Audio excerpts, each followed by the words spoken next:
Kubalekile ke bafowethu nodadewethu ukuthi sibacubungule abantu esiyakubona ngoba ebantwini abasebenza abantu akubona bonke abasebenza ngomoya wamathongo kodwa iningi labantu lisebenza ngomoya wezilwane linezilwane mawuzoya emntwini ofana naloyo kulula ukuthi akwazi ukubona ukuthi uphiwe ngokwenhlanhla bese afuna ukuyithwebula lento yakho ngoba labo bantu bafowethu bagangile kakhulu uyakwazi ukuthi ezokuthatha nje akusemanzini kanti uyothwebula into yakho anganwena awunalo ulwazi akutshela ukuthi siyahamba sokwenza ukuthi kanti manifike emanzini lezofika athathe khona into yakho phela lo muntu unomoya wezilwane akanawo umoya weThongo umuntu onomoya weThongo akakwazi ukuthi uzothatha umoya welinye ithonga asebenze ngawo ngoba uneThongo elimembele kodwa umuntu onomoya wezilwane uyena ukwazi ukuthi athwebule ithongo lomuntu azosebenza ngalo esebenzisa lezilwane zakhe kubalekile ke ngempela ukuthi siphahle masohamba siyebantwini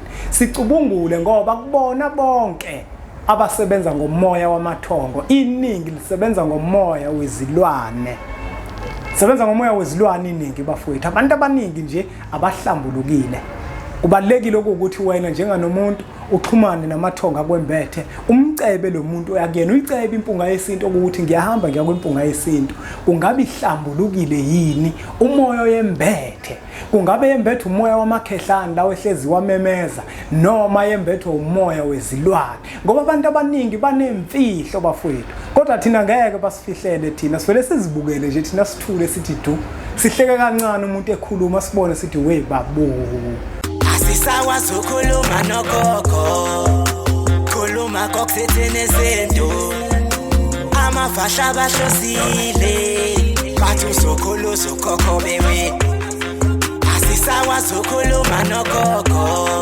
bungayesethi wewo Sakhuleka kunina abakhulu hayikhona bogogo nomkhulu igama umfoka mbanje itsisa simbiza ngonduna kandaba hayikhona yasuke yahlala impungu sihlebulela ulwazi izinto zaqala zakhanya nenkinga zaphela emphela ndaba isisa kithi siyakhala sekhona nenyanga zamanga izinto sakithi siyahamba engathi sekhona abafundisi bamanga kwathi ngithi kunina benkashana kamenzi yaphuza umlaza ngameva yabhula umlilo ngamahlamvu abanye bocima ngamanzi Inabelembe leqamanya amalembe ngokukhalipho sishaka kashayika ngemanzi ngesaba ukuthi ushaka kuyinkosi yasemashobeni ngiyakhuleka umhlaba wonke nasendaweni zonke la khamba kufinyele khona lo mfanekiso oqoshiwe mawukuthi umusha kule channel ibizo lami ngumlekeleli umfoka mbanjwa ukhathini umagutshwa ngumshana wakofuze fulele omashiya amahle sengathi azoshumayela kanti ke mina ngumzukulu kaMdumo igaba elimabanga likaThumbula Tshatatsha uTshatatsha kaPheshe uPheshe kaMaguyane uMaguyane kaVaphi uVaphi kaNokhonjo insizwa ke zingibiza ngonduna kaNdabunto besamncumela utsizwa semkhombisa esincane saphuma ehlathini ekseni ngovivi sazivuthulwa ngoba sigcwele amabede ngikholo elikholwa ngenhliziyo engalibhadla kancane esontweni ugqamgqama usathe kakane lakha lathi ngihamba lithesilo sithi lathi ngahamba ngumjabulelo umamatheka komkakhe ngoba njalo bemamatheka ukuthi faca ngumuthu wentombi ezithi zikabuka kuhluma ihlahla sothando ngaphakathi enhlizweni ixegisa imilo maqede sikhohla amasokazi nginkunze ekhonyisha ishoba zibhongele phansi edlana zomaqede zihlaba esinyelele inqawe eshunqulwazi ezinye inqawe eshunqa intuthu kuhlala kuyintokozo ke bafowethu nodadewethu ukuthi ngifikela kwi-channel ethu enkulu impunga yesintu TV la sifundisana khona izinto ezithithi isintu sethu thina njengabantu abampisholo sike sikhumbuzisane indlela yesintu eyayikade ihamba okhokho bethu bese siyakhalimana uma sesiphuma endleleni kuyiyona ekufana ngabe sihamba kuyona uzokhumbula ukuthi impilo yomuntu nomuntu inqike enkomo kubantu abadala bangasekho njengoba impilo yomuntu nomuntu inqike enkomo kubantu abadala bangasekho okwamathongo lokho kusho ukuthi impilo esiyiphilayo kufanele siyiphile ngendlela iThongo elithanda ngayo singayiphili ngendlela thina esithanda ngayo la ngifuna ukuya khona namuhla bafowethu nodadewethu ngifuna ukuya kubantu abaneziphiwo okuthi asiqaphele thina othola ukuthi siyaphuma siyakofuna usizo ngoba enkathini namuhla abantu abalekelela abantu okanye abasiza abantu akubona bonke abasebenza ngomoya weThongo kunabantu ababiza izilwane ngamathongo thola ukuthi umuntu usebenza ngomoya wezilwane kodwa yena athi usebenza ngomoya wamathongo. Kunomehluko phakathi komuntu osebenza ngethongo nomuntu onezinto zakhe asebenza ngazo okuyimimoya yezilwane. Ngake ngafika la ngelilanga ngizokhuluma ngegobongo elivuvuzelwe. Okukuthi igobongo elivuvuzelwe alilungile lemngcolisa umuntu. Abantu abaningi ithongo liyabapha iziphiwo. Uma selibaphile ithongo iziphiwo umuntu besanganeliseki ngesizathu sokuthi yena isiphiwo sabantu abadala usefuna ukuceba ngaso. Abantu abadala kufanele ukuthi ulinde bona uma kuukuthi babekade bekudalela okanye bakuphathela umcebo. Akufanele wena uphanga umdaka izulu lingananga okukuthi wena usufuna ukuceba ngesiphiwo sabantu abadala. Usuyahamba manje uyanqamula emazweni akude koMozambique, uyahamba uyadweba uyakoSwazini. Ufuna manje ukokwenza njani na? Ukothola into ethile yokukhuphula umsebenzi wakho. Lalela ngikutshela. Ithongo ilona elazi ukuthi ngomsebenzi walo eliwenzayo ngawe lizosiza abantu abangaki. Uma wena usufuna ukusebenza abantu abayikhulu ngosuku, ithongo lingakuhlelile lokho. Uyaphuma endleleni. Uma usebenza ngomoya weThongo, umoya weThongo iwona osebenza ukulanda abantu. Kunomuntu okathi mina ngumelaphi wendabuko, uyazi ngathi mangihambe indlela engangiyalelwa abantu abadala bethi angihambe ngiye empophomeni, angihambe ngiye esizibeni. Mangibuya lapho umsebenzi wami ngawubona wanda, ngabona kungena abantu abaningi. Yina lo muntu wayalelwa yithongo ukuthi akahamba empophomeni ahamba esizibeni okanye adla impande ethile edingwa yibona abantu abadala. Wabe umsebenzi usuphakama ngokuyalelwa abantu abadala. Kodwa uma wena uzothi unesiphiwo sabantu abadala bese wena uthatha isinqumo wena uthi ngoba naku kufika abantu abahlanu esigodlweni, usuyahamba manje unqamula amazwe uyofuna into yokuyikhuphula lento yabantu abadala. Ukuthwala ubafowethu kuyizinto eziningi. Uma uke waqala wenza into abantu abadala abangakutshelanga yona, wenza wena okwakho wayolanda into ethile, umoya engewona weThongo wawulanda ozokhuluma kuwona. Yithongo kuphela abafowethu okhuluma nalo. Hayi ukuthi uzoba nento manje wena ozokhuluma nayo, yini lokhuluma nayo. Wobani labo khuluma nayo? Awuboni ngani ukuthi nawe phela uthwele mawunjalo? Ngoba abantu abaningi bacashile, bacashe ngamathongo. Besebenzisa izilwane bathi basebenzisa amathongo. Athi umuntu ayithongo lithi ebekhuluma amanga kanti ucashile unomoya wezilwane. Abantu abaningi abasafuna ukusebenzisa impande zemvelo, kodwa abantu bathanda kakhulu ukuthi bathake nezinto ezithile othola ukuthi zizoba booster manje zibooster iziphiwo zabo. Kubalekile bafowethu ukuthi isiphiwo sakho sibe yimvelo, sibe yioriginal. Kungabi ukuthi sekukhona umfakelo othile, ngoba uma uzokwenza kanjalo uthola ukuthi wena uzoba nento yakhe ethile. Awusasebenzi ngethongo lapho, usebenza ngezinto zakho. Thina ke siyakwazi ukuthi sikubone uma usebenza ngezinto zakho ukuthi wena unento yakho wena osebenza ngayo. Nani babukeli bempunga yesintu TV, kubalekile ukuthi uma uzothatha isinqumo sokuthi uyahamba uya kumuntu, mahlukanisa umuntu, ucela ithongo lakho likwahlukanisele ukuthi lo muntu yakuyena ngabe usebenza ngomoya weThongo noma usebenza ngomoya wezilwane. Ngoba abantu abaningi kunamuhla bacashile ubezwe bethi abantu bayathandaza kanti basebenza ngomoya wezilwane. Ngenkathi bethandaza hayi ngoba naku bethandaza, kodwa izinto abazenzayo benza izinto nje ezibheke eceleni, kodwa uthola ukuthi bayathandaza bathi basebenza ngezwi likaNkulunkulu neThongo bekhohlisa thina kanti umuntu nezilwane.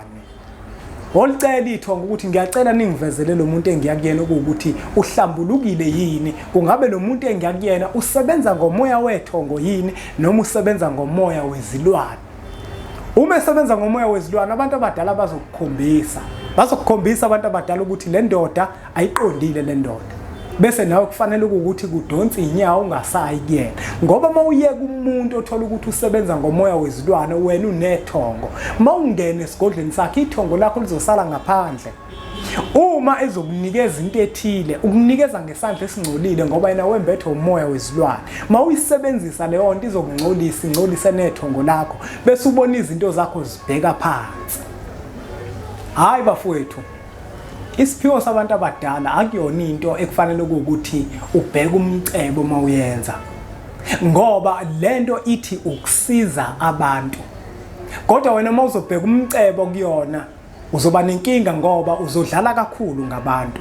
Kwesinye isikhathi uzobenzisa into engafanele ukuthi benzise yona ngoba wena ubheka umcebo. Kufika umuntu kuwena uthola ukuthi yebo yena unemimoya yabantu abadala.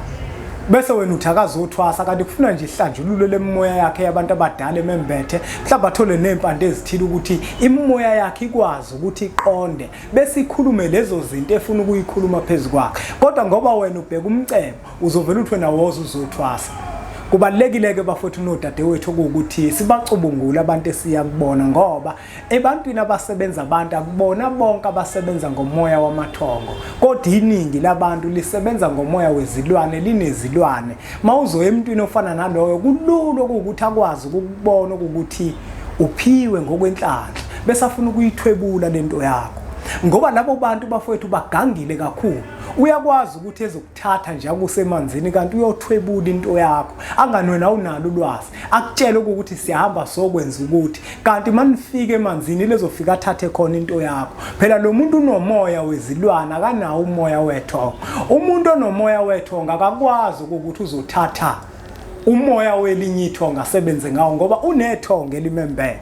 Kodwa umuntu onomoya wezilwane uyena ukwazi ukuthi athwebule ithongo lomuntu azosebenza ngalo esebenzisa lezilwane zakhe. Kubalekile-ke ngempela ukuthi siphahle masohamba siyebantwini sicubungule ngoba kubona bonke abasebenza ngomoya wamathongo iningi lisebenza ngomoya wezilwane. Sebenza ngomoya wezilwane iningi bafowethu. Abantu abaningi nje abahlambulukile. Kubalekile ukuthi wena njenganomuntu uxhumane namathonga kwembethe umcebe lo muntu yakuyena uyicebe impunga yesinto ukuthi ngiyahamba ngiya kwimpunga yesinto. Kungabe ihlambulukile yini umoya yembethe? Kungabe yembethe umoya wamakhehlane lawo ehlezi wamemeza noma yembethe umoya wezilwane? Ngoba abantu abaningi banemfihlo bafowethu. Kodwa thina ngeke basifihlele thina sivele sizibukele nje thina sithule sithi du sihleke kancane umuntu ekhuluma sibone sithi we babu wabona bhatata. Manje nake bafowethu kubalekile umoya weThongo ubawubuka umoya weThongo. Mawubuka umuntu omelaphi wendabuko onomoya weThongo.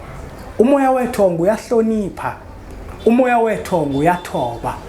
Umoya weThongo awukwazi ukuziqhakambisa. Kwesinye isikhathi kuyenzeka impunga yesinto njengoba uyibuka nje la kumfanekiso oqoshiwe kodwa mase ufika kuyona uthola ukuthi ayingoya impunga yesinto angathi ayiyona nje. Umoya weThongo uhlala ngaso sonke isikhathi unomusa. Umoya weThongo uyakwazi ukumemukela omunye umuntu ngoba umoya weThongo uyaphila. Kodwa umoya wezilwane awukwazi ukumemukela umuntu. Umoya wezilwane unokuzitusa. Umoya wezilwane umenza umuntu abe nempakamo ngoba umoya wazi izilwane uyazazisa uma uphezulu komuntu. Manje kubalekile-ke bafowethu ukuthi izinto eziningi sizicubungule siwanxusa amathongo ukuthi angasisi kubantu abembethwe imoya yezilwane okanye asise kubantu abasebenza ngezilwane ngoba uma sizoya ebantwini abanjalo into zethu angeke zihambe kahle. Ngeke bafowethu zihambe kahle izinto zethu. Ngiyanicela bafowethu ukuthi abantu sibacubungule ungayi kumuntu ngoba naku umbone nezinto ezithile eziphathekayo. Umuntu ozokusiza umboni ngezinto ezithile eziphathekayo ngoba kungenzeka ukuthi lezo zinto zakha nazo unazo ngendlela engahlambulukile. Kwesinye isikhathi kuyenzeka vele umuntu abe umelaphi abe nazo izinto uthola ukuthi vele uhlambulukile. Kodwa kubalekile kuwena njenganomuntu uma ufuna usizo ukuthi ungabheki umuntu ukuthi unani bese ucabanga ukuthi uzokusiza. Ubona umuntu mhlawumbe ukuthi uhamba ngeemoto ezinkulu bese ucabanga ukuthi uzokusiza. Akuyi kanjalo. Isiphiwo somuntu yinto yeThongo lakhe. Uma ukuthi wena lo melaphi wendabuko ozobuhambile waya kuyena mhlawumbe akanayo imoto wena unemoto akusho ukuthi lo muntu ngeke azakusiza. Isiphiwo isiphiwo. Kungenzeka ukuthi yena iThongo lakhe lakakamholeli lapho ekutheni limkhumbulo ukuthi abe nazi izinto eziphathekayo nezibonakalayo ngamehlo enyama. Kuyenzeka umuntu bafowethu uthola kanazi izinto ezibonakalayo ngamehlo enyama kodwa uthola ukuthi unesiphiwo esikhulu. Uyabona nje mina ngiqhoshe mina ngisho ngithi hayi mina ngiphethe into enkulu mina ngoba isiphiwo enginaso sikhulu kakhulu. Senza ukuthi abantu abaningi bangihloniphe, amakhosi ayangihlonipha, osaziwayo bangihlonipha, bonke abantu abakhona ezweni abasaziyo lesiphiwo enginaso bangihlonipha. Ngamanye amazwi okusho ukuthi ngiphethe into enkulu ngoba ngiphethe lento yamakhehla. Manje ke kubalekile ukuthi abantu bangabuki izinto lezi abazibona ngamehlo enyama mabeya kubelaphi bendabuko bese umuntu athi hayi ngeke ngikwazi ukuya emntwini ongenamoto ngeke ngibe nayo imoto. Amampunge la usuke ekukhohlisa lo muntu okhuluma kanjalo. Umuntu menesiphiwo usuke nesiphiwo usuke ezokwazi ukuthi akulekelele ikakhulukazi uma enomoya weThongo. Kubalekile ke bafowethu ukuthi sibasefa abantu. Ungaboni nje umuntu ngoba naku umuzwe ekhuluma bese wena uthi uzogijima ngejubane uhambe yeke musefe eqala. Ikakhulukazi kule nkathi yanamuhla abantu abaningi bacashe ngamathongo besebenzisa izilwane. Kubalekile ukuthi wena uphahle ubabuza abantu abadala ukuthi lo muntu engifuna ukuya kuyena ukuthi awungisiza akacashile yini ngani mathongo kodwa besebenzisa izilwane ngoba bagangile onkunzane basuke bathi bayathandaza becashile kodwa besebenzisa izilwane izinto ezingahlambulukile. Uma kuwukuthi isiphiwo sakho uyakhuleka uhlambulukile kubalekile ukuthi ngempela uhlambuluke ungabi nomunye umoya kodwa yembathwa umoya weThongo. Hayi bafowethu angawageqa amagula ngoba ngemuva ngiyazi vele ukuthi akuzwakali kahle kodwa ke nenxeba iyathulukala. Uma kuwukuthi lo mfanekiso oqoshiwe wena osenza leyo nto awuzange uzuzwe kahle zama ukuthi uxolise inhliziyo kubona bonke ke bafowethu abasebenza ngemoya yezilwane abazama ukuquka isikhathi sisekhona ngoba lento yezilwane ingozi kakhulu ngoba uyothi mhla uhambe emhlabeni bese lento kufanele ukuthi akube khona umunye umuntu ozoyithatha asebenze ngayo bese kuba inkinga bese phakathi kwekhaya kudaleka imikhokho engenasidingo izinto ziqale zixoveke kuthiwe kuloya muzi wengevecebile ubaba wakhona yindaba pho abasele bengasezuceba ekubeni ubaba wakhona wayekade ecebile umcebo weThongo. Uma sehambile umuntu ekade nikeziwe umcebo enikezwa yiThongo uyakwazi ukuthi usale udliwe izingane udliwe isizukulwane sonke sasekhaya kodwa umcebo wezilwane uthi angahamba lo muntu akade uphethe lo mcebo wezilwane zakhe konke kuyashabalala kobe sekuphoqa manje ukuthi nabanye abakhona lekhaya abamukele lezilwane akade ecebe ngazo ukuze naye akwazi ukuthi acebe. Asingawageqa amagoli. Siyacela niqhubeke nisubscribe ku channel lethu enkulu Impunga Yesintu TV. Sithatha umfanekiso eqoshiwe sidlulisele kwabanye abantu ngoba nakubona izoba usizo olukhulu bese sithi nje impunga.